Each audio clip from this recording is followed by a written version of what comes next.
온 세상에는 의인이 하나도 없다는 것이 밝혀졌습니다. 그리고 또한 그것은 일반 모든 백성들에게 주신 양심에 의해서도 충분히 인정됩니다. 맞습니까? 네.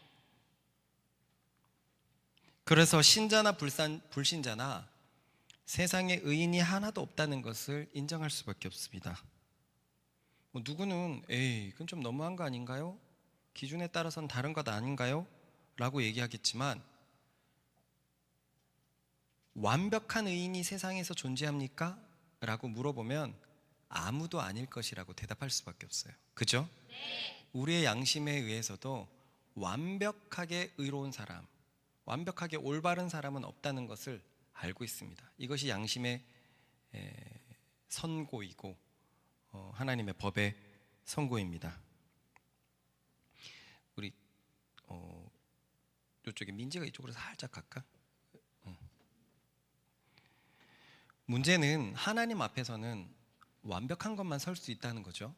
이게 가장 큰 문제죠. 잘못 생각하면 하나님 되게 까다롭네. 하나님 왜 이렇게 까다로우신 분. 여기서 나오는 게 맞나? 지금 이 모니터 껐나? 아니, 모니터를 다 내린 거 아니야? 왜 내 목소리가 저쪽에서 자꾸 들리지? 무선 마이크 옥스원 올라가 있어? 그럼 저쪽 옥스원 더 크게 한번 해볼래요? 오케이. 네, 조금만 줄여주시고. 네. 하나님이 까다롭다고 말하는 것이 아닙니다. 하나님의 성품 자체가 의라는 것 때문에 그래요. 쉽게 말해서 의와 비슷한 말로 빛이라고 생각을 해봅시다. 하나님의 존재는 빛입니다. 그렇다면 하나님 앞에서는 조금의 어둠이 설 수 있습니까? 아니요. 하나님 앞에 서는 순간 어둠은 사라지게 됩니다. 마찬가지예요. 하나님이라는 존재 자체가 의 자체이십니다. 그렇기 때문에 좀 너무 까다로우신 것 아닙니까? 기준이 너무 높은 것 아니십니까? 라고 얘기하기에는 하나님 앞에는 불의는 전혀 설 수 없다는 거예요. 그분이 빛이시고 그분이 의이시기 때문에 어둠이고 불의한 것들은 그 앞에 설 수 없다는 것입니다. 이것이 복음의 전제였고, 한마디로 모든 인류에게는 최악의 운명만이 기다리고 있다라는 것이 복음의 전제였습니다. 그런데 하나님은 아주 예전부터 사람을 구원할 방책을 세워 놓으셨습니다. 그것이 바로 다시 따라해 봅시다. 하나님을 믿는 것이다. 왜 하나님을 믿는 것이 구원의 방책이 되었냐면, 믿음이라는 것은 우리의 절망적인 상황을 전제하고서 하나님께 손을 뻗는 행위를 말하는 것이기 때문에 그렇습니다. 내 삶을 내가 스스로 하나님 앞에 의롭게 할 수 없다는 것을 깨닫고서 하나님을 믿는다라는 행위는 하나님께 손을 뻗는 행위이기 때문에 하나님께서 이렇게 믿음을 통해서 구원의 방책을 세우셨습니다. 왜냐하면요, 내가 하나님을 믿는다라는 것은 하나님께서 그 사람의 삶에 개입할 수 있게 되기 때문에 그래요. 왜냐하면 믿는다라는 것은 주권을 넘기는 것과 사실 똑같은 말이기 때문에 그렇습니다. 영화를 생각해 봅시다. 모든 방법을 써도 다 망해버렸어요. 그래, 이제 내가 남은 건 너를 믿는 것밖에 없어. 부탁할게 라고 얼마든지 그릴 수 있죠. 그렇게 됐을 때는 나는 이제 뒤로 빠지고 네가 주도해서 이 상황을 이끌어가라 라는 거잖아요. 마찬가지입니다. 우리가 하나님을 믿는다는 것은 죄인의 삶에 하나님의 개입을 허용하게 하는 거예요. 그분께 주도권을 드리는 거거든요. 사람은 자유의지를 가지고 있기 때문에 사단이나 하나님이나 마음대로 점령할 수 없어요. 그런데 내가 절망적인 상황을 깨닫고 하나님을 믿는다, 하나님께 지금 이 상황에 조종을 맡긴다 라고 하는 것은 하나님이 합법적으로 내 삶에 개입하실 수 있는 길을 열어놓는 겁니다. 그렇기 때문에 믿음으로 우리는 하나님 앞에 설 수 있는 거예요. 하나님을 초청했기 때문에. 이것을 하나님은 의로 여기셨습니다. 죄인된 사람이 죄 때문에 무조건 망할 수밖에 없고 무조건 하나님 앞에 설 수 없는데 믿어서 주도권을 하나님께 넘겨버렸어요. 하나님을 초대해버렸고 그 삶에 하나님을 개입하게 해버렸어요. 이것을 하나님께서는 하나님 앞에 설 수 있는 유일한 길로 인정하셨다는 거예요. 너는 죄인이었다. 그래서 너는 내 앞에 설 수 없을 운명이었다. 그런데 너가 죄인이라는 것을 인정하고서는 너의 주권을 내게 넘겨줬다. 그래서 나는 합법적으로 너의 삶에 개입할 수 있게 되었다. 죄인은 내 앞에 설 수 없는데 믿음은 나의 개입을 초래했다. 고로 내게서 의를 얻을 수 있다. 이게 믿음의 원리입니다. 여기서 어떤 사람은 하나님을, 좋아요, 믿음이라는 것은 내 삶에 하나님을 개입하게 하는 것이었어요. 그건 좋아요, 이해가 됐어요. 하지만 죄는 남잖아요. 죄인인 내 삶에 하나 빛을 초청하면 나는 그대로 소멸되는 것 아닙니까? 맞아요. 여전히 죄가 남아있죠. 그래서 하나님은 자신을 믿는 자들에게, 자신을 믿어서 자신의 개입을 가져왔던 자들에게 죄를 속하는 방법을 알려주셨습니다. 그것이 바로 구약에 나오는 제사였던 거예요. 믿음으로 하나님이 나를 지배할 수 있게 됐고 내 주도권을 가지게 되었는데 죄는 남았잖아요. 그 죄를 속할 수 있는 방법으로 제사를 주신 것입니다. 제사의 원리는 아주 간단합니다. 의로우신 하나님 앞에 죄는 죽음을 초래하게 되는데 그 죽음을 다른 생명으로 대신하는 것입니다. 자, 집중해 봅시다. 다른 생명으로 대신하는 거예요. 즉 죽음의 값을 생명으로 대신하는 것입니다.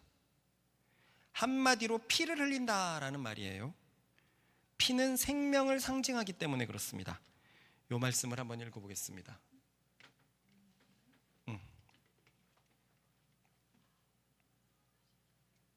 읽어봅시다. 시작. 육체의 생명은 피에 있습니다. 내가 이 피를 너희에게 주어 제단에 뿌려 너희의 생명을 위하여 속죄하게 하였나니 생명이 피에 있으므로 피가 죄에 속하느니라. 다시 한번 말하지만 한번 잘 집중해 보세요. 기존에 제가 했던 어떤 신학과 설교와는 조금 결이 다를 거예요. 저도 준비하면서 그것 때문에 어려웠는데 여러분들이 잘 따라오면 제가 준비한 것을 잘 전할 수 있을 것 같습니다. 그러므로 하나님을 믿어서 의로움을 입은 자들은 이 제사를 통해서 자신의 죄를 속할 수 있었어요. 여기서 속하다라는 표현이 피가 죄를 속하느니라라는 표현이 우리한테는 어렵더라고요. 저도 이번에 한번 찾아봤더니 이게 지금 현대 시대는 사라진 말이래요. 근데 적어도 100년 전에 성경을 처음 번역할 때는 자주 쓰던 말이었답니다. 이게 노예제도 때 있었던 말인데 따라해 봅시다. 재물을 바치고 죄를 벗는다. 이게 노예제도 때 이제 조선시대 말기까지는 있어서 죄를 속하다라는 표현이 당시의 제도 안에서는 쓰였던 표현인데 지금은 네이버 사전에 쳐봐도 전혀 뜨지 않아요. 속하다, 뭐 함께하다 이런 말이지 대신하다라는 말이 없어져 버렸어요. 그래서 저 표현이 지금 현대어로 아직 잘 번역이 안 되나 봐요. 그러니 피가 죄를 속한다라는 말은 죄 때문에 죽게 되었는데 피는 생명이라고 분명히 되어 있죠. 생명으로 나의 죽음을 대신하는 거예요. 생명으로 내 죄값을 치르는 것입니다. 자, 그러니까 여기까지 한번 정리해 봅시다. 온 세상에 하나님 앞에 설 수 있는 의인은 없다. 그것은 율법으로도 양심으로도 증거가 된다. 이 절망적인 상황에서 하나님을 믿는 자들이 일어났다. 즉 하나님께 주도권을 넘겨드리는 자들이 생겨났다. 이것도 물론 은혜로 말미암은 것이죠. 그래서 이들의 삶에 하나님이 개입할 수 있으셨다. 하나님은 이들에게 율법을 주어서 죄를 속할 수 있는 방법을 알려주셨다. 그것이 바로 율법에 나타난 제사 의식이었다. 그 제사에서 의인들은 자신의 죄를 동물의 피로 대신 속할 수 있었다. 그러므로 사실 율법은, 따라해 봅시다, 구원의 수단이 아니라 구별의 표지였다. 즉 율법을 지킴으로 의를 얻는 게 아니라 율법을 지킴으로 하나님의 것이라는 구별을 나타내는 수단으로 주어졌다는 거예요. 말이 어렵습니까? 무슨 말이냐면 먼저 하나님을 믿은 사람들에게 이제 너는 내 거야 하면서 나의 백성들은 이렇게 살아 하면서 율법을 주셨다는 거예요. 그래서 그 율법을 지키는 것은 세상 사람들과 다른 삶을 살게 돼요. 이 율법은 당신의 백성들을 구별하려는 요량으로, 구별의 표지로 주신 것이지 의로움의 수단으로 주신 것이 아니라는 말입니다. 이 율법은 세상의 방법과 완전히 반대로 가죠. 세상은 사단이 다스리고 초등학문의 원리 속에 지배되어 있는데 율법은 하나님의 법이란 말이에요. 그러므로 믿음으로 의롭게 된 자들이 율법을 지킴으로써 나는 하나님의 것이라는 구별됨, 거룩함을 나타냈다는 말입니다. 그러므로 이 악한 세상에서 율법은 당신의 백성들을 구별시켰습니다. 율법은 의롭게 한 게 아니라 당신의 백성들을 거룩하게 했어요. 구별시킨 겁니다. 그래서 다시 한번 따라해 봅시다. 율법은 의롭게 하기 위해서 주어진 것이 아니라 거룩함을 나타내기 위해서 주어진 것이다. 이 거룩함, 다빈아, 거룩함의 뜻이 뭐야? 맞아요. 그건 네이버에 있는 정확한 표현입니다. 뜻이 매우 높고 숭고하다. 쉽게 얘기하면 구별되다. 쟤는 완전히 우리랑 다른 사람이야. 쟤는 너무 높은 곳에서 살아.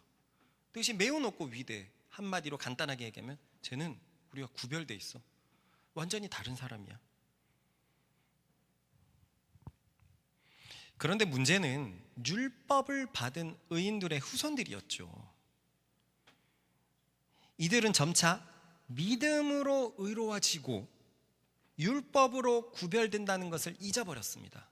따라해 봅시다. 믿음으로 의로워지고 율법으로 구별된다. 이것을 잃어버렸어요. 대신 자신의 민족에게 주신 율법을 받았다는 것에 마음이 뺏겨버렸어요.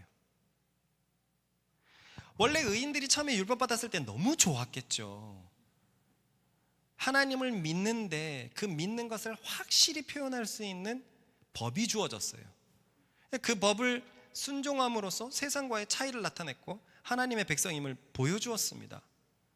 그런데 그 율법의 후손들은 이 처음에 율법 정신을 잃어버리고 나서 우리를 거룩하게 만들어준, 세상 사람들보다 뛰어나게 만들어준 이 율법 자체의 매료가 돼버린 겁니다.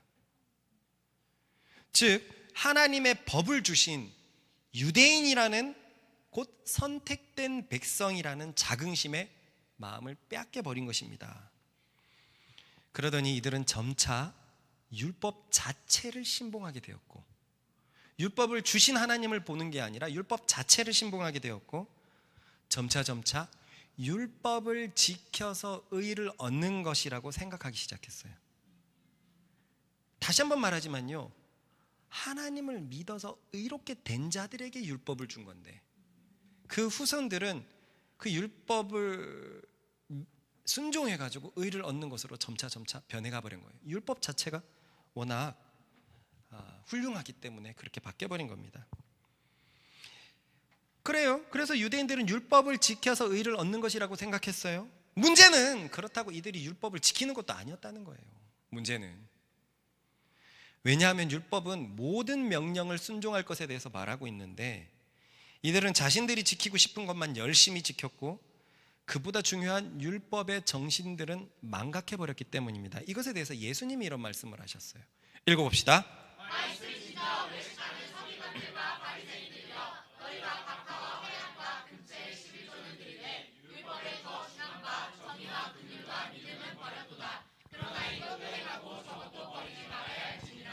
그러니 오늘 예배 끝나고 외식할 때 조심하십시오. 외식하는 사람들 이렇게 저렇게 강력하게 저주를 예수님께서 내리셨어요. 이 예수님이 말씀하시는 이 말씀에서 율법의 정신은 뭡니까? 네, 정의와 긍휼과 믿음이었어요.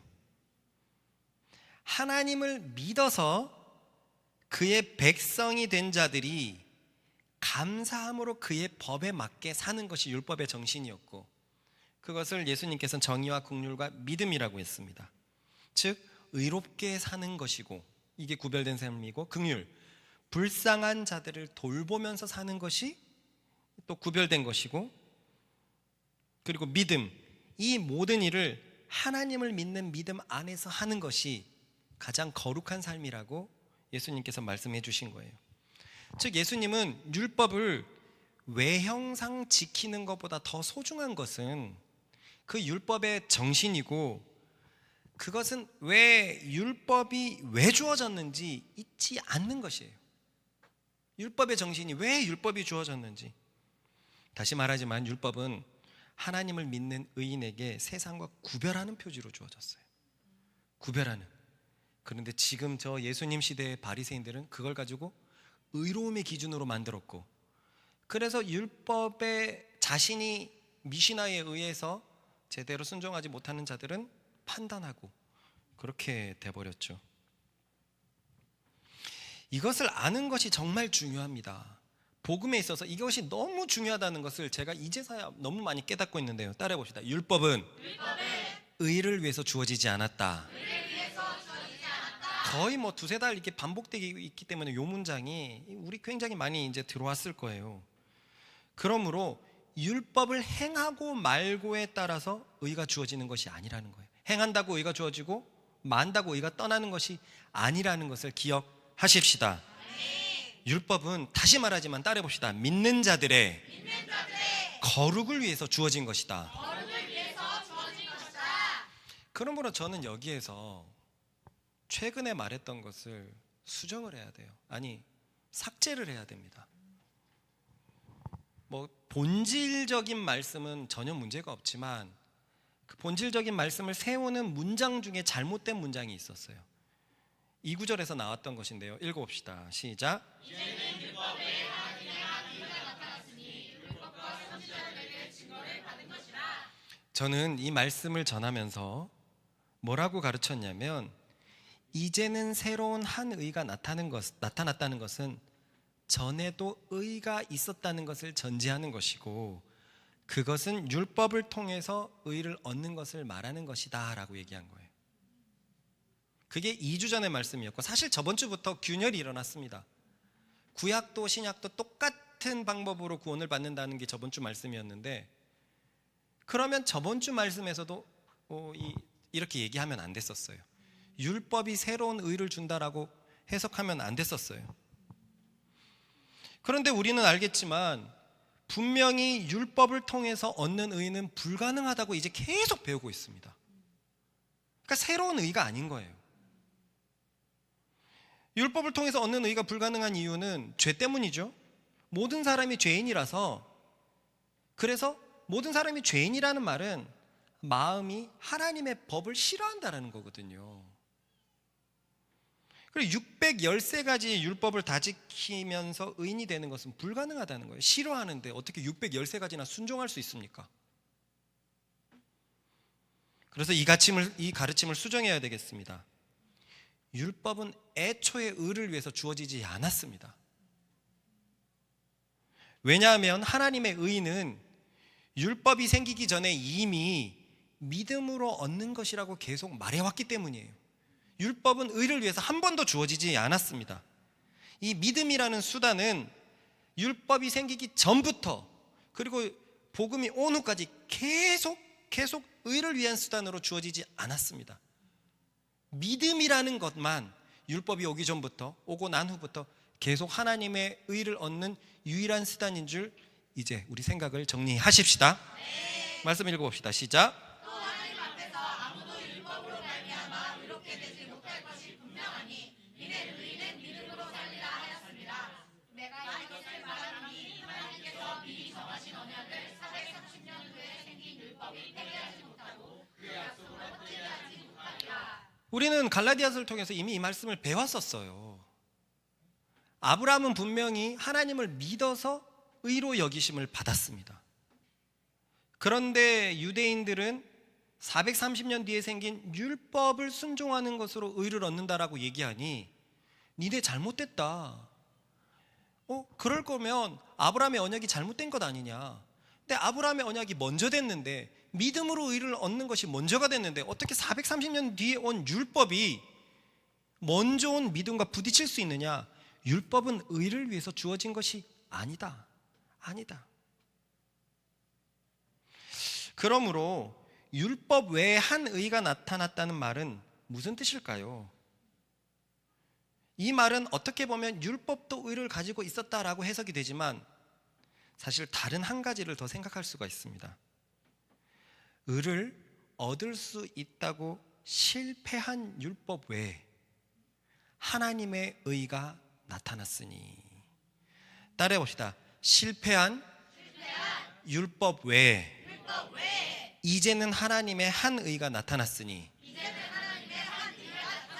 이렇게 생각할 수 있는 근거는요, 바로 앞 구절에 있었습니다. 같이 읽어보겠습니다. 시작. 그러므로 율법의 행위로 그의 앞에 의롭다 하시며 얻을 문제가 없나니 율법으로는 죄를 깨달음이니라. 바로 앞 구절이 율법은 죄를 깨닫는 기능인데, 그런데 유대인들은 율법으로 의를 얻으려고 했거든요.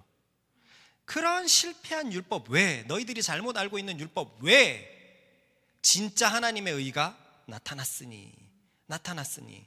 그러니까 나는 새로운 의가 나타났기 때문에 그전 것도 의다라고 생각했는데 가짜였기 때문에 진짜가 나타났다라는 말을 하고 있었던 거예요. 이해가 가죠? 그러나 이제는 율법에, 율법은 의를 주는 것이 아닌데 그 율법에 진짜 의를 주는 의가 나타났으니 곧 그리스도를 믿음으로 말미암아. 말씀이 이렇게 연결되고 있었던 것입니다. 그렇습니다. 율법은 확실히 죄를 깨닫게 하는 것이고 율법은 의를 위해서 주어지지 않았다는 거예요. 율법은 원래 아까 말한 것처럼 분명히 의인들을 위해서 주어졌지만, 하미 정신 차리자. 의를 위해서 주어졌지만 그 의인들의 거룩함을 위해서 주어졌지만, 시간이 흐르면서 유대인들은 율법을 받은 것 자체를 의로 여겼죠. 자신들은 선택받은 백성이란 말이에요. 그래서 이들은 율법의 기본 정신을 잊고서 표면의 행위에 집중하기 시작했습니다. 즉 하고 말고에 집중하기 시작한 거예요. 율법에 나와 있는 말씀을 순종하고 말고에 집중하기 시작한 거예요. 그랬더니 엉뚱한 일이 일어났습니다. 죄 때문에 아무도 율법을 성취할 수 없었던 것만 드러난 거예요. 즉 율법으로 하고 말고로 의를 얻으려고 했더니 전혀 불가능한 것만 드러났더란 말이에요. 의를 얻기는커녕 죄를 깨달아 버린 겁니다. 즉 하나님을 믿는 의인들이 주의 법에 따라 거룩하게 살도록 주어진 율법이 타락한 백성들이 육체의 행위에 집중해 버려서 죄만 깨달아 버렸고 온 세상에 하나님의 심판이 가득한 것만 깨달아 버렸다는 거예요. 율법은 아까도 말했지만 의인된 사람들을 위해서 주어졌어요. 근데 그의 후손들이 하나님을 믿어서 주어진 그 율법의 정신들을 잊어버리고 율법 자체만 집중하고 율법을 지키려고 했더니 그 율법은 전혀 다른 방향으로 흐르기 시작한 거예요. 믿는 사람들을 거룩하게 하도록 주어진 율법이 사람들의 죄를 드러낸 겁니다. 사람들의 죄를 드러낸 거예요. 이게 기존의 말씀과 무슨 차이냐면, 사람들의 죄를 드러낸 부분을 저는 율법으로 의를 얻으려고 하는 사람들에게만 지금 말하고 있어요. 율법으로 통해서 의를 얻으려고 하는 사람들, 그래서 이 율법에 나와 있는 대로 순종하고 말고를 지키려고 하는 사람들이 죄를 깨달아 버렸어요. 이 말은 무슨 말이냐면, 의로운 사람들, 원래 하나님을 믿어서 의로워진 사람들에게도 율법이 주어졌잖아요. 거룩하게 하라고. 그럼 그들은 죄를 깨달았냐 이 말이에요. 그들에게 애초에 하나님께서 가장 처음으로 돌아가 봅시다. 처음으로 돌아가 가지고 모세의 백성들이 율법을 왜 받았습니까? 히브리서를 보면은요, 하나님을 믿기로 애굽에서부터 결정을 하죠. 그리고 홍해를 지나면서 세례를 받습니다. 하나님의 백성에게 율법이 주어진 거예요. 그런데 그때 하나님께서 원래의 뜻이 죄를 깨달아라 하고 줬겠냐 이거예요. 원래의 뜻이 그렇지 않았다는 거예요. 이해가 가죠? 그것을 저는 한 사람으로 말한 겁니다. 하나님을 믿었던 의인들이 거룩하게 살 수 있도록 율법을 준 거예요. 그러니까 하나님을 믿은 이스라엘 백성을 거룩하게 살도록 율법을 주신 거예요. 그런데 후예들이, 율법의 정신을 잃어버린 후예들이 그 율법 받은 것만 집중하고 하고 말고는 집중하고 나니까 율법이 엉뚱한 결과를 나타냈는데, 니네가 이런 식으로 접근했네? 그럼 너는 죄를 깨닫게 될 거야. 니네가 이런 식으로 접근했네? 너희는 온 세상의 심판으로, 하나님의 심판이 있다는 걸 알게 될 거야. 이거를 알게 됐다는 거예요. 근데 저는 그 전까지 죄를 깨닫게 하는 기능들이 의인과 죄인 모두에게 함께 했을 거라고 생각했어요. 그러나 의인들을 위해서는 애초에 그렇게 주어진 게 아니었단 말입니다. 그러면 의로운 자들은 어떻게 됐을까요? 거룩게 하기 위해서 거룩하라고 하나님께서 주신 율법, 너무나 소중한 율법을 받았을 때 이들은 그럼 죄를 못 깨달았을까요? 깨달았죠. 왜냐하면 그들도 의인이라고 하더라도 여전히 타락한 육신 속에서 살고 사단이 다스리는 세상이기 때문에 죄를 깨달았을 거예요. 하지만 그들은 율법이 왜 주어졌는지 알았기 때문에, 이게 다윗의 마음입니다. 율법이 왜 주어졌는지 알았기 때문에 죄인된 자기들이 드러나면 드러날수록 자신을 이미 의롭다고 하신 하나님께 감사드렸을 것이고, 그래서 구약의 제사도 기쁘게 참석했을 것입니다. 제가 여기서 참 많은 관점이 바뀌는데요, 기존의 구약의 제사를 항상 무겁고 어렵고 힘들고 거리끼는 것으로 생각했어요. 근데 그것은 어디까지나 하나님을 잘 모르기 때문에 이런 말을 한 거예요. 근데 여러분들이 진짜 구약에서 의인이었다고 생각해 봅시다. 그래, 난 하나님이 너무 좋은 사람이에요.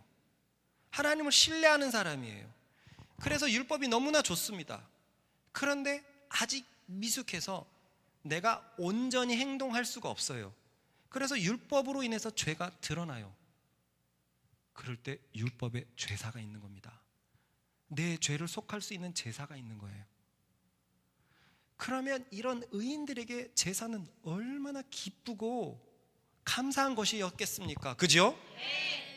그랬을 거 아닙니까? 우와, 하나님, 제가 하나님을 믿지 않았더라면 저는 율법에 의해서 완전한 죄인이었을 텐데, 믿은 저에게 거룩하라고 이런 말씀을 주시고 연약한 나에게 이미 율법에서 다시금 피할 길을 주시니 너무나 감사합니다. 저는 그동안 구약의 제사를 의인의 관점에서 접근하지 못했어요.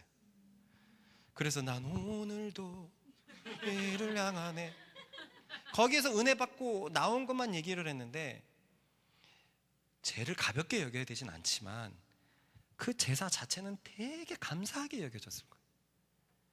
그래서 보면은요, 그래서 구약의 시편의 다윗의 제사에 관련된 것은 눅눅하지 않아요.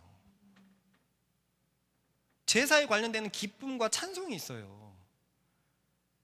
그는 그 제사가 자신을 살리고 있기 때문에, 하나님께서 피할 길을 주셨기 때문에 너무 감사한 겁니다.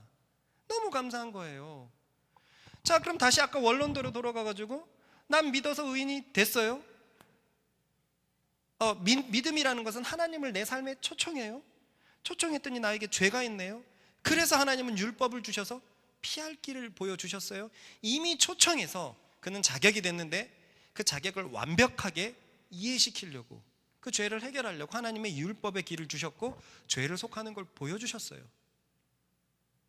여러분이 그 첫사람이라고 한번 생각을 해봅시다.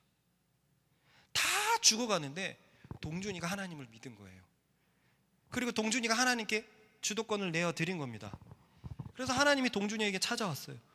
오, 하나님 어떻게 나한테 찾아올 수 있습니까? 그런데 저는 죄인입니다. 동준아, 그럴까 봐 나는 너에게 네가 살 수 있는 길을 열어놓았다 하면서 제사를 딱 주었을 때 동준이는 기뻤을까요? 슬펐을까요? 아이고, 언제 동물을 죽이고 앉아있노?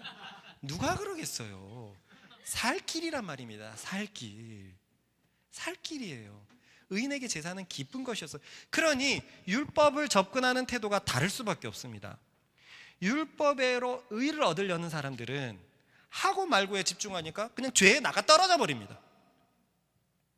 그러나 애초에 하나님을 믿어서 율법이 거룩함으로 주어졌다고 하는 자들은 율법이 피할 길을 주는 거예요. 율법이 피할 길을 주는 거예요.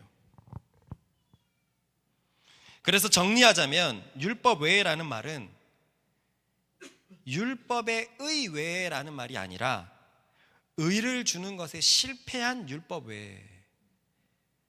의를 애초에 주려고도 안 했는데 유대인들이 그렇게 생각하고 있었으니까 니네가 잘못 생각한 그 율법 외에 진짜 하나님의 의가 나타났다라고 얘기하는 것이었습니다. 그렇다면 다음 말씀은 어떻게 해석해야 될까요? 이 말씀은 율법이 의를 주는 것처럼 얘기하는데요. 읽어봅시다. 하나님 앞에서는 율법을 듣는 자가 의인이 아니요 오직 율법을 행하는 자라야 의롭다 하심을 얻으리니. 제 생각에 이것은 이렇게 해석이 됩니다. 잘 따라와 보세요. 애초에 분명 율법은 누구를 위해서 주어졌다? 의인들, 믿는 자들을 위해서 주어졌어요. 의롭게 하려고 주어졌다? 아니요. 의로운 백성들을 위해서 주어졌다? 네. 그죠? 의롭게 하려고 주어진 게 아니라 의로운 백성들에게 주어졌습니다. 그래서 아까 말한 것처럼 히브리서 기자의 표현대로 애굽에서부터 하나님을 믿기로 하나님이 유일신이라는 걸 결정하고 홍해를 지나 세례를 지난 그런 백성에게 하나님의 법을 주신 거예요. 믿음이 먼저였습니다. 믿음이 먼저였어요. 이제 너희는 나의 백성이니 이렇게 살아라 하면서 주신 것이 율법이었어요. 나의 백성이니 이렇게 살아라. 이렇게 살아라.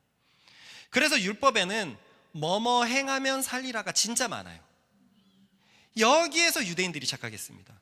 행하면 사네, 안 행하면 저주가 오네. 그래서 하고 말고로 의를 결정해버린 거예요. 행하면 살리라라는 말씀이 너무나 많으니까 이 명령들을 언뜻 보면 확실히 행할 때 의를 얻는다처럼 해석이 됩니다. 그렇죠? 네. 그러나 율법이 주어진 것을 보면 그렇게 생각할 수 없습니다. 왜냐하면 의롭게 하려고 주어졌다? 아니면 의로운 백성에게 주어졌다? 의로운 백성에게 주어졌다. 의로운 백성에게 주어졌다는 거예요.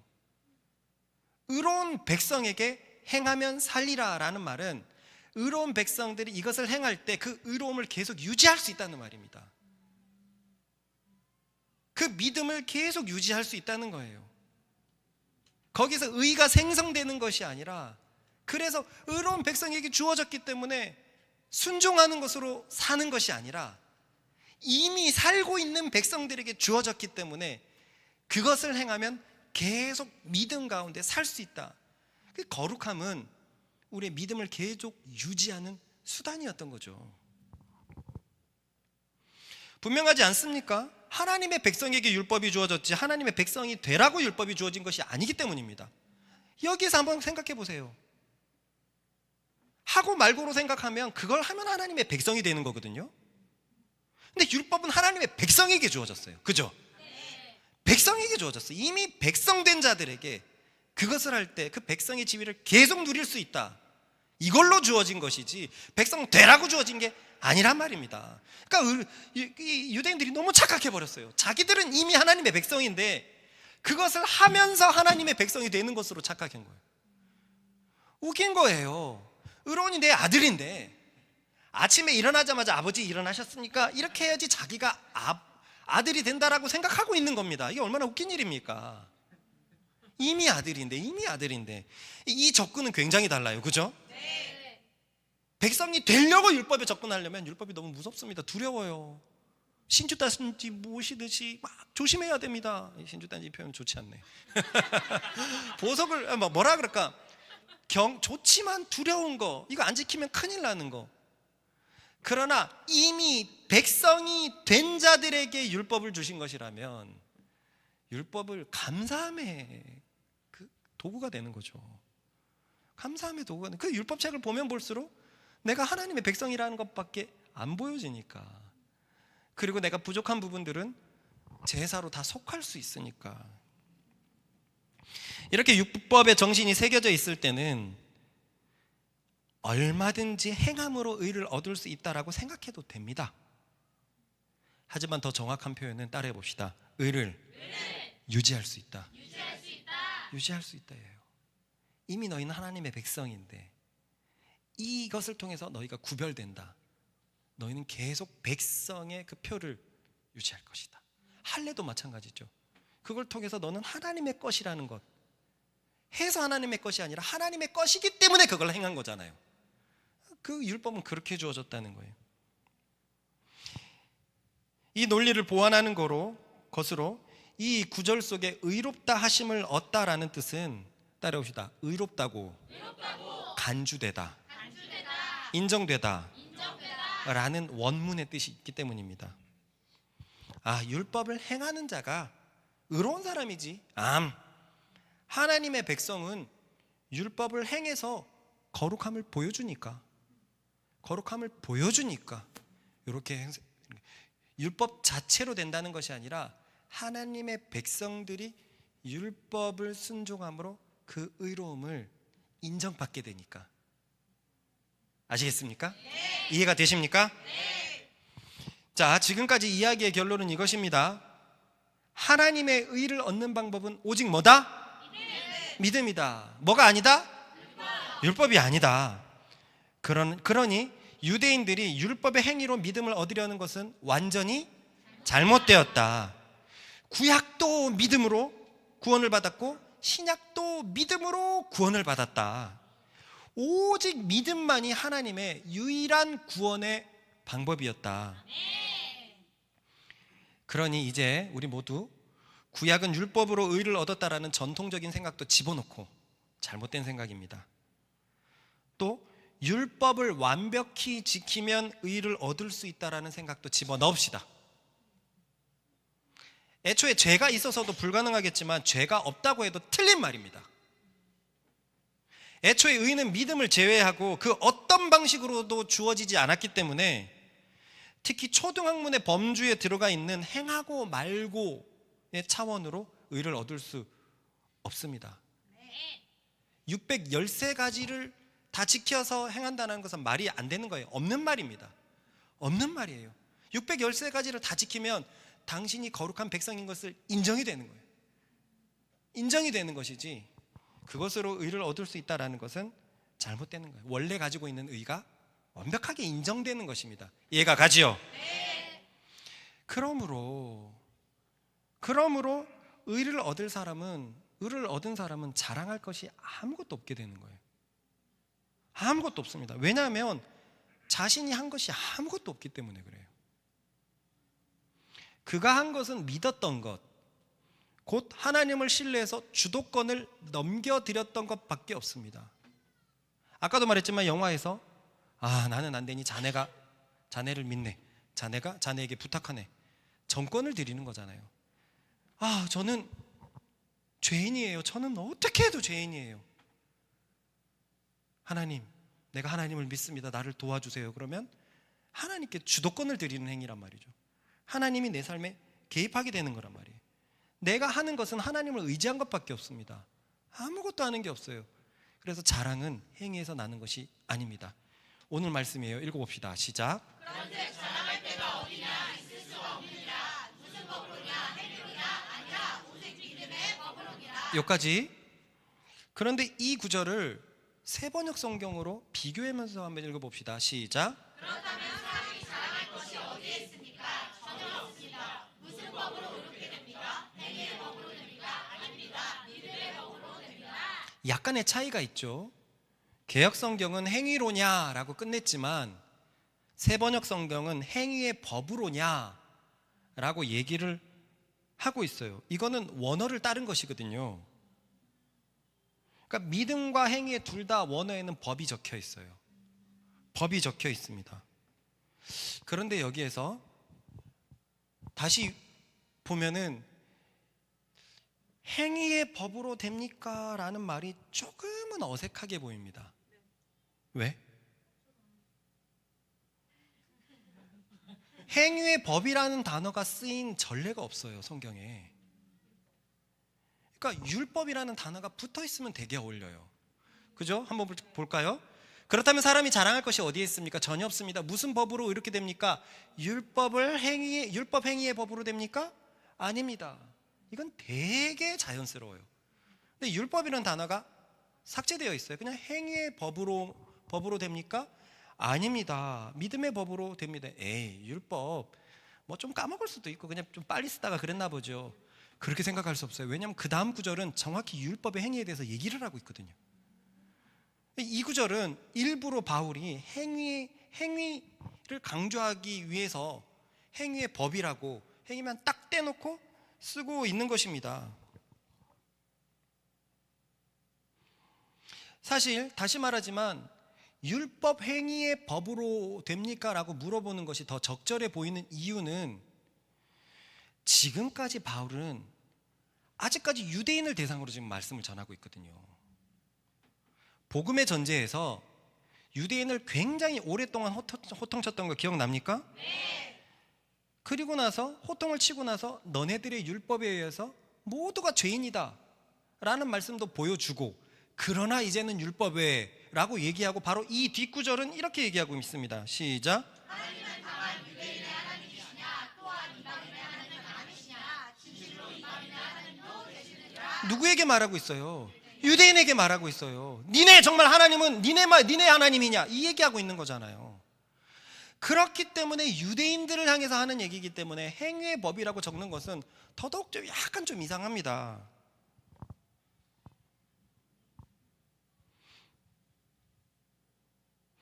바울은 왜 대관절 낯선 행위의 법이라는 단어를 지금 사용하고 있을까요? 그것은요,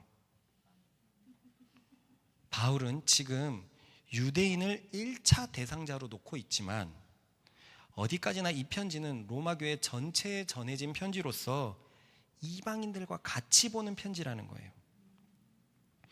그래서 앞에서 유대인에게 호통을 치면서도 이방인들도 율법을 받았다라는 것을 자세히 소개하는 구절이 있었습니다. 마치 유대인은 얘기하지만 이방인 니네 너 이거 알고 있었어? 하면서 이방인들에게 말하는 것처럼 소개하는 구절이 있었어요. 읽어봅시다. 시작. 이겁니다. 시작.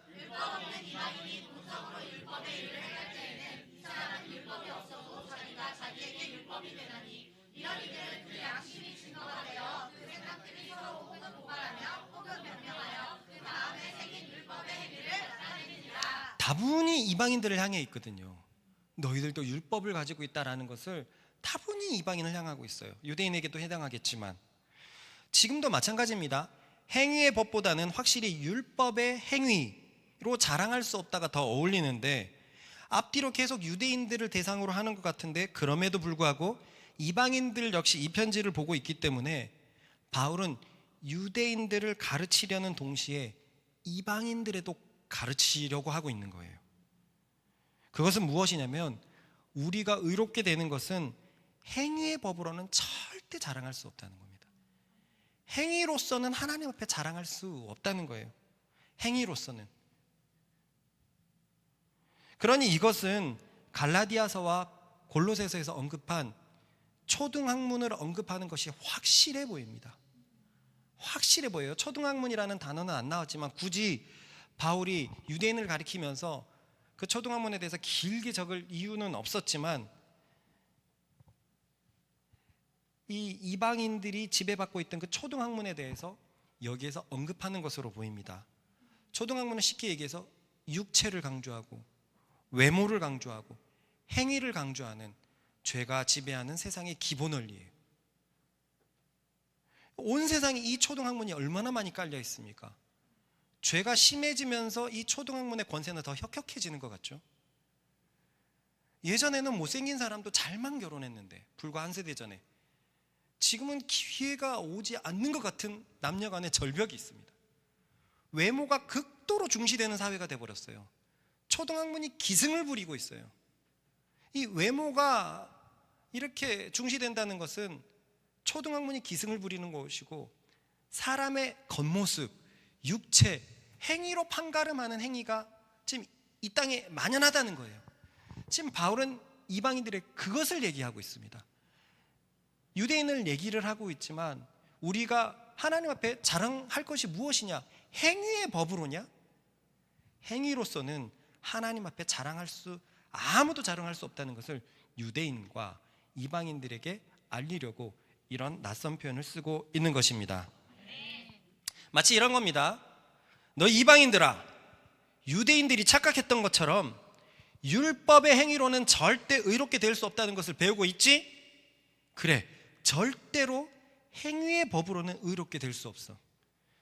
그러니 하나님 앞에서 자신의 행위를 자랑할 수 없는 것이야.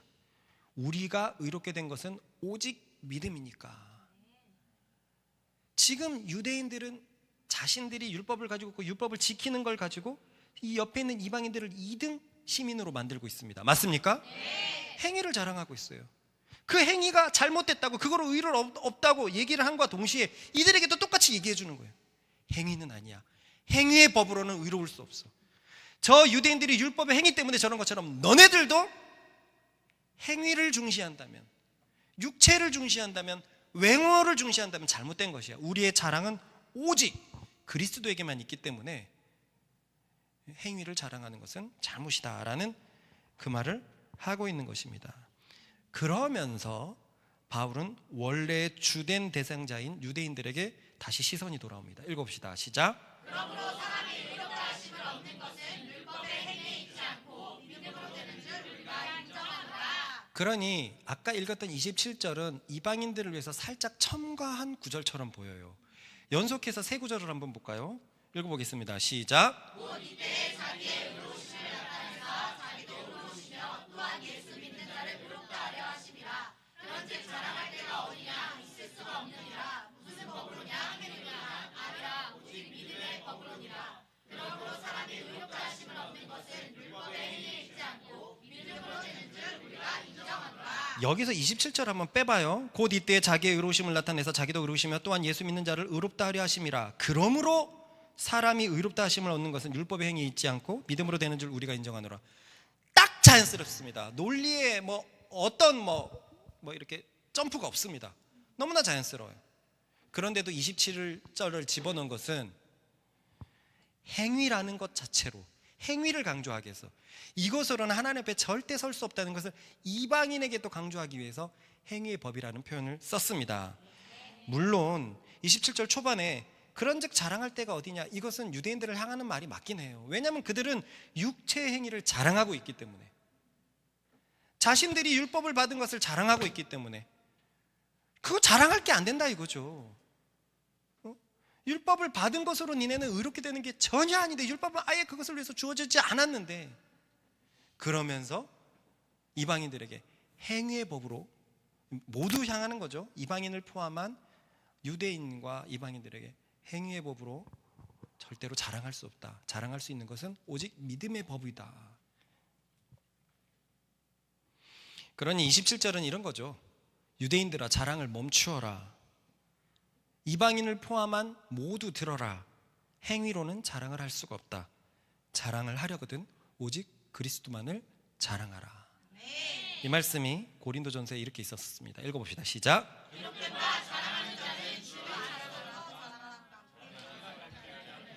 주를 자랑하려 함과. 이게 성경 번역은 주 안에서 자랑하라라고 되어 있는데, 묵상 기억납니까? 그 잘못된 번역이에요.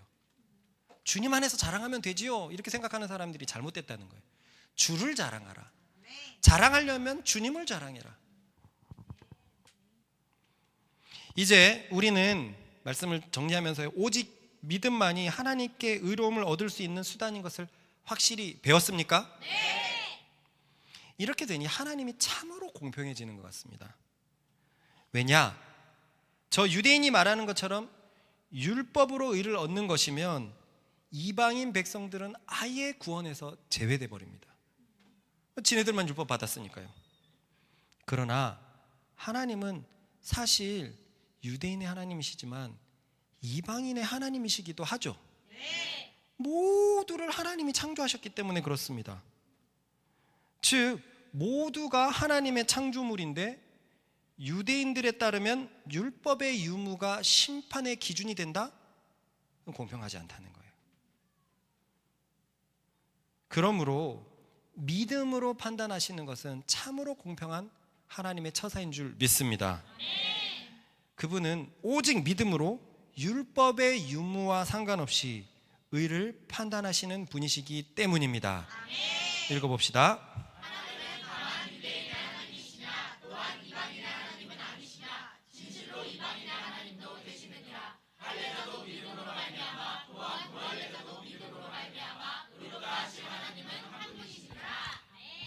이 선언을 지금 여러분들이 로마 교회 헬라 교인이라고 생각해 봅시다. 이방인들이라고 생각해 봐요. 그동안 바울의 편지가 도착하기 전까지 계속 정죄받고 있었습니다. 누구에 의해서요? 유대인들이. 그들은 막 신전 물건 도둑질하고 간음하고 그러면서도 계속 가르쳐 왔어요. 그리고 계속 율법이 있다는 것을 의로 들어 예수님을 믿는 우리들을 2등 시민으로 만든 겁니다. 그런데 바울의 이런 편지가 도착했어요. 할례자도 믿음으로 말미암아 또한 무할례자도 믿음으로 말미암아 의롭다 하실 하나님은 한 분이시니라. 그러니 이 얘기를 들었을 이 이방인 그리스도인들은 얼마나 좋았을까요? 그리고 오늘 말씀을 통해서 그런 유대인들에게 가르침을 계속 받으니까 이들에게도 점점 행위가 자꾸 올라오거든요. 그들은 하고 말고로 자꾸 판단을 하니까 이 사람들의 신앙 기준도 하고 말고로 바뀌어요. 행함 자체는 좋지만 계속 말하지만 마음에서 출발하는 행함, 마음의 할례를 받은 행함은 진짜 하나님 앞에 선한 것이 되지만 점점 여기에 집중하면 하고 말고로 되는 것인 거예요. 누군가가 나를 위해서 하는 마음으로 그 오빠는 이걸 좋아하시지 하면서 어떤 음료수를 갖다 줬다고 해요. 얼마나 좋은 행위입니까? 본인의 사랑의 마음의 표현이었으니까. 그런데 누군가가 그걸 보고 저걸 갖다 주면 목자가 자기를 좋아하는구나 해가지고 이 사람은 마음 없이 특별한 대상이 되고 싶어서 그걸 사왔다고 쳐봐요. 이런 마음으로 가지고 오면은 이제 목자에게 요구하기 시작합니다. 왜 사랑 안 해줘요? 왜 똑같이 안 해줘요? 나 이만큼 했잖아요. 유대인들이 하나님 앞에 이러고 있어요. 나 이거 했는데요. 하나님 앞에 사람의 행위는 전혀 아무것도 아니잖아요. 코끼리 앞에 개미의 행위가 아무것도 아닌데 하나님 앞에 사람의 행위가 뭐가 그렇게 대단하겠습니까? 하나님, 내가 이번에 11조 1억 했습니다. 이게 하나님에게 뭐가 중요한 거죠? 개미가 마치 코끼리한테 와가지고 제가 한 달치 먹을 식량을 바쳤습니다. 코끼리는 한 끼도 안 되는 거잖아요. 그러니까 이런 행위가 자꾸 주류가 돼버리면 신앙이 썩어가기 시작하죠. 왜곡하기 시작하고 율법의 정신, 정의와 긍휼과 믿음은 다 사라지고 하니 마니가 되고 하니 마니는 반드시 다른 사람을 판단하게 되어 있어요. 너 그거 안 했네? 나는 했는데. 너 그거 안 했네? 나는 했는데. 이게 초등학문의 원리란 말입니다. 어떤 외적인 것들로 그 사람을 판단하는 거예요. 이 초등학문의 원리를 아이들에게서 정확히 찾을 수 있어요. 이건 너무 당연한 개그 같은 거를 매번 봐요. 예배 때 저 할아버니가 예배 시간에 눈 떴대요. 지가 눈 뜬 거는 생각을 못하고 남이 눈 뜬 것에 대해 기도 시간에 눈 뜬 것에 대해서 행위를 지적하고 있어요. 그야말로 초등학문의 원리입니다. 행동으로 판단하고 자기는 어떻게 되는지도 모르고.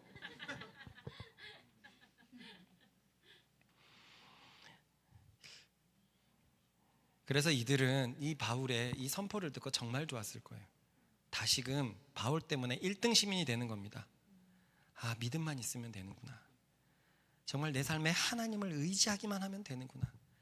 그분을 정말 사랑하면 되는구나. 그 사랑에서 우러나오는 행위들이 칭찬받는구나. 이거는 나중에 나올 거예요. 이렇게 바울은 가는 곳마다 복음을 전하니까 그 복음이 전하는 곳에는 언제나 유대인들이 있었거든요. 그러니 이 바울의 이 고백은, 이 선포는, 복음의 선포는 유대인들에게 어떻게 여겨졌을까요? 항상 껄끄러울 겁니다. 그죠? 껄끄럽습니다. 너무 껄끄러워요. 그래서 그들은 자주 이렇게 물어봤던 것 같아요. 믿음이 오니까 율법은 필요 없구만요. 믿음이 의롭게 되는데 율법은 필요 없네요. 없네요. 그래서 바울은 요 말씀으로 요 3장을 마무리하는데요. 같이 읽어봅시다. 시작. 그런즉 우리가 믿음으로 말미암아 율법을 파괴하느냐? 그럴 수 없느니라. 우리가 율법을 굳게 세우느니라. 이 문장은 생뚱맞은 문장입니다. 이 뒤로 4장으로 연결되는 것은 앞의 내용을 계속 이어나갈 뿐이에요. 그러니까 율법으로 의를 못 얻고 믿음으로 의를 얻는 걸 계속 이어나가는데 갑자기 중간에 이렇게 탁 들어와요. 이걸 빨리 말해줘야 되거든요. 안 말해주면 율법이 집에 가서 불 질러버릴 거야. 율법 필요 없잖아. 근데 로마서 뒤에 가면 믿음이 율법을 세우는 게 나와요. 그 전에 이미 사람들의 생각을 차단하는 거예요. 저도 예전에 잘 몰랐을 때는 이 31절 말씀을 도무지 해석할 수가 없었어요. 여지껏 율법 안 좋다라고 얘기하는 것처럼 얘기해놓고 갑자기 율법을 세운다고 하니 이 말씀을 이해하는데 진짜 오래 걸렸어요. 근데 이 말씀은 진짜 중요한 키였습니다. 너무너무너무너무너무 중요한 키였어요. 아까 말한 것처럼 이제 1등 시민이 다시 된 그들은 믿음이면 돼요. 그런데 그 믿음을 위해서 율법이 주어졌잖아요. 그 믿는 사람들은 거룩하게 살라고 이런 율법이 주어졌단 말이에요. 그러니까 믿음 있는 사람들에게 율법은 소중합니까? 네. 매우 소중하죠. 그러니 믿음이 율법을 굳게 세우게 되는 것입니다. 그런데 이 복음의 진리를 모르면 율법과 믿음을 계속 반대되는 것으로 생각해요. 이 잘못된 것입니다. 잘못된 것입니다. 율법을 의로 여겨버리면 반대되는 게 맞아요. 근데 율법은 의다 아니다? 애초에 아니다. 다시 말하지만 믿는 사람들을 거룩하게 주어진 거다. 저들은 유대인들은 완전히 출발을 잘못한 것이고 내가 믿음을 갖고 율법을 접근하면 그 믿음은 율법을 굳게 세워줘요. 율법을 세워줍니다. 너무 율법이 좋은 거예요. 하나님의 말씀들이 나를 거룩하게 만들어주니까 너무너무 좋은 것입니다. 할렐루야. 이 부분은 뒤쪽에 가서 이제 주구장창 나올 얘기니까 여기까지 하고요. 오늘의 말씀은 이렇게 정리를 하십시다. 의인들에게 율법은 외모는 절대 필요 없다. 육체와 혈통은 절대로 하나님의 나라에서 필요 없다는 것을 기억하십시다. 그것은 아무런 의를 세워주지 못합니다. 사실 우리가 아주 좋아하는, 제가 제일 좋아하는 찬송에서도 예수님의 시작에서부터 이걸 말하고 있어요. 읽어볼까요? 시작. 영접하는 자, 곧 그 이름을 믿는 자들에게는 하나님의 자녀가 되는 권세를 주셨으니 이는 혈통으로나 육정으로나 사람의 뜻으로 나지 아니하고 오직 하나님께로 난 자. 이것을 한마디로 행위라고 하는 거거든요. 행위예요. 그냥 사람의 뜻으로 난 것. 혈통도 중요하지 않다. 육정도 중요하지 않다. 사람의 욕망도 중요하지 않다. 아무것도 중요하지 않다. 오직 하나님께로부터 난 자들 이들이 중요하다라고 얘기하고 있어요. 우리는 또한 아주 자주 부르는 윗 찬송 중에서 바울도 비슷한 시선을 가지고 있는 게 있습니다. 아주 유명한 말씀이거든요. 같이 읽어봅시다. 시작. 그러므로 우리가 이제부터는 어떤 사람도 육신을 따라 알지 아니하노라. 비록 우리가 그리스도도 육신을 따라 알았으나 이제부터는 그같이 알지 아니하노라. 그런즉 누구든지 그리스도 안에 있으면 새로운 피조물이라. 이전 것은 지나갔으니 보라 새 것이 되었도다. 바울도 결심합니다. 사람을 외모로 보고 육체로 보고 행위로 보고 혈통으로 보고 자기는 판단하지 않겠다. 판단하지 않겠다. 나는 새로운 사람인데 믿음이 있냐 없냐로 판단하지 다른 것으로 판단하지 않겠다. 여러분, 이게 우리가 아멘하지만 사실 이 말씀을 온전히 받아들였다고 생각해 보세요. 이 말씀이 퍼지면 퍼질수록 세상 사람들에게 얼마나 큰 자유를 줄까요? 지금은 금수저니 먼수저니 해갖고 아예 시작부터 달라지고, 우리가 어떻게 할 수 없는 외모가 너무 많은 것들을 만들어 놓고 있어요. 또는 행위의 유무 판단으로 그 사람을 낙인 찍어버리거나 높이 세우는 경향이 아주 짙습니다. 결국 이렇게 접근하다 보니까 행위에 의해서 세상은 전부 다 실패자가 되었어요. 성공한다는 사람들도 늘 쫓깁니다. 늘 쫓겨요. 그렇게 화려했던 아이돌들도 5년 10년만 지나면 악플이 달리고 늙었니 뭐니 그러고, 그리고 30대 40대 되면 대부분이 사라지는 게 현실이에요. 외모는 아무것도 아니라는 거죠. 그런데 많은 사람들이 이 말씀을 알면서도 여전히 행위가 중요한 것 같아요. 여전히 외모가 중요한 것 같고 여전히 육체가 중요한 것 같습니다. 사회에서 능력 있는 사람이 교회에서 한 자리 맡아야 되고, 주일 예배에서 잘 오지 않는 사람들이 장로가 되고, 헌금을 많이 했더니 중책을 받고, 이게 청년들도 마찬가지입니다. 그냥 막 이렇게 일반 누가 글을 하나 썼는데 정말 속상하다면서 올려놓은 글이에요.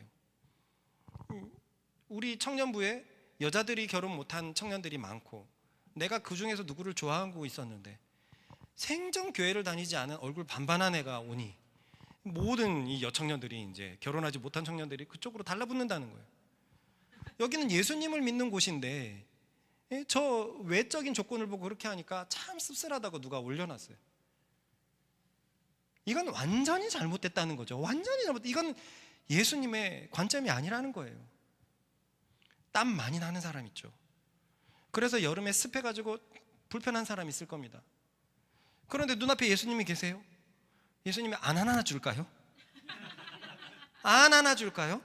넌 땀 냄새가 나서 좀, 넌 입 냄새가 나서 좀, 너는 못생겨서 좀, 너는 키가 작아서 좀, 너는 돈이 별로 없어서 좀. 예수님이 그럴까요?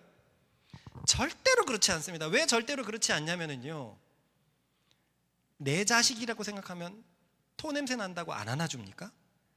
내 자식이라고 생각하면 똥 냄새 난다고 안 안아줍니까? 내 자식이라고 생각하면 옷에 땀이 가득한데 안 안아줍니까? 아빠 안아줘 그러면 다 안아줘요. 생색내지 않아요. 내 자식이니까. 우리를 만드신 예수님이 우리의 외모를 아무것도 판단하시지 않는단 말이에요. 중요한 건 믿음이에요. 너 나를 정말 신뢰하느냐, 나에게 맡겼느냐, 이것인데 세상은 여전히 외모로 너무 많은 것들을 판단한단 말이죠. 제가 최근에도 고백을 했지만 저는 여러분들이 예전에 참 많이 판단되는 시간이 있었어요. 여러분들을 사랑하고 싶지만 여러분들의 좋지 않은 행위들이 보이면, 내 눈에 거슬리는 행위가 보면 쉽게 판단하게 되고 그 판단이 나를 자꾸 좀먹는 거예요. 그래서 기도를 했습니다. 주님, 선입관을 갖지 않게 해주세요. 예수님처럼 사랑하게 해주세요. 그것을 3년이나 기도했는데요, 와, 이 기도가 진짜 응답이 안 되는 거예요. 여전히 나는 판단하는 게 너무 빠른 거예요. 그런데 그게 최근에 복음을 배우면서 바뀌어버렸습니다. 예수님이 외모로 판단하지 않는 것이 내 마음에 새겨져 버리니까 저에게도 그것이 아무것도 중요하지 않은 것이 점점 되어가고 있어요. 그래서 사람을 점점 내 속에서 판단하지 않는 것을 내가 알겠어요. 이게 복음의 능력입니다. 이 그리스도를 계속 바라보니까 그 믿음이 우리의 삶을 바꿔놓는 겁니다. 여러분, 우리 이렇게 살고 이런 복음을 전하는 우리들 되십시다. 사람의 어떠한 외모, 행위, 그것에 전혀 집중하지 마시고 그가 그리스도를 믿었느냐 안 믿었느냐, 믿었다면 같이 기뻐하시고 안 믿었다면 안타까운 마음만 가지시는 우리들 되었으면 좋겠습니다. 마찬가지로 우리의 자식들이 그렇게 컸으면 좋겠어요. 우리의 자식들도 높낮이가 세상들보단 크진 않지만 돈 많은 자식, 돈 없는 자식, 그리고 우리의 자식들 중에서도 외모가 떨어지는 자식, 높은 자식 있을 거예요. 이것이 아무것도 아닌 오직 그리스도를 믿는 것으로 우리 아이들을 이끌어갈 수 있는 사람이 된다는 것을 우리 교회가 경험하고 보여주는 교회가 되었으면 좋겠습니다. 행여나 의로운이가 첫째고 목사님의 자식이라고 너가 이들을 이끌어야지, 외모예요. 행위입니다. 아닙니다. 저 중에서 가장 하나님을 사랑하고 하나님을 신뢰하는 자들이 우리 다음 세대를 이끄는 리더가 되어야 될 것이고, 우리는 그런 토양을 만드는 부모들이 되어야 될 것입니다. 그러므로 기도하십시다. 주님, 오직 믿음으로만 하나님께 의를 얻는데 믿음 외에 다른 어떤 것으로도 세우는 수단은 내 속에서 무너지게 하여 주십시오. 주님, 저 바울처럼 사람을 외모로 육체로 판단하지 않게 하시고 오직 새로운 피조물이 되었으니 믿음으로만 바라보고 판단하는 우리들 되게 달라고 주여 한번 해주같이 기도합니다. 주여!